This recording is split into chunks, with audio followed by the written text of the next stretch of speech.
Spirit এয়ারলাইন্সের আকস্মিক পতনে আকাশপথে তৈরি হয়েছে চরম বিশৃঙ্খলা। হাজারো যাত্রী যেমন আটকা পড়েছেন, তেমনি সাশ্রয়ী ভ্রমণের সুযোগও সংকুচিত হয়ে আসছে।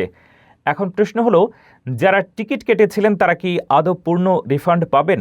আর অন্যান্য এয়ারলাইন্সগুলো কিভাবে এই শূন্যস্থান পূরণ করবে? বিস্তারিত দেখুন ফারজানা আফরোজের প্রতিবেদনে। 2026 সালের মে মাসের শুরুতেই আকাশপথে এক বিশাল বিপর্যয়। কোনো আগাম ঘোষণা ছাড়াই রাতারাতি সব ফ্লাইট বন্ধ করে দিয়েছে আমেরিকার জনপ্রিয় বাজেট এয়ারলাইন্স স্পিরিট। শনিবার সকালে বিমানবন্দরে পৌঁছে অনেক যাত্রী জানতে পারেন যে তাদের গন্তব্যের কোনো অস্তিত্বই নেই। হাজার হাজার ফ্লাইট বাতিল হওয়ায় পর্যটক থেকে শুরু করে পেশাদাররা এখন বিমানবন্দরে আটকা পড়ে চরম দুর্ভোগ পোহাচ্ছেন।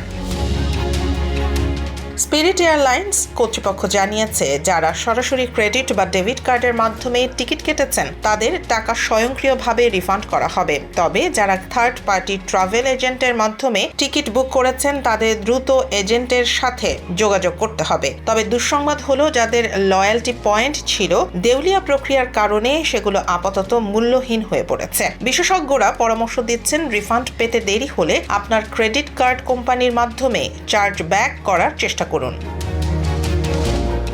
বিপদে পড়া যাত্রীদের উদ্ধারে এগিয়ে এসেছে বড় এয়ারলাইন্সগুলো। ইউনাইটেড এয়ারলাইন্স $19 মধ্যে বিশেষ রেস্কিউ ফেয়ার ঘোষণা করেছে। আমেরিকান এয়ারলাইন্স, ডেল্টা এবং জেট ব্লুও আক্রান্ত রুটে বিশেষ ছাড়ে টিকিট দিচ্ছে। এমনকি হার্টস গাড়ি ভাড়ার ক্ষেত্রে ওয়ান ওয়ে ডিল দিচ্ছে, যাতে মানুষ সড়ক পথে বাড়ি ফিরতে পারে।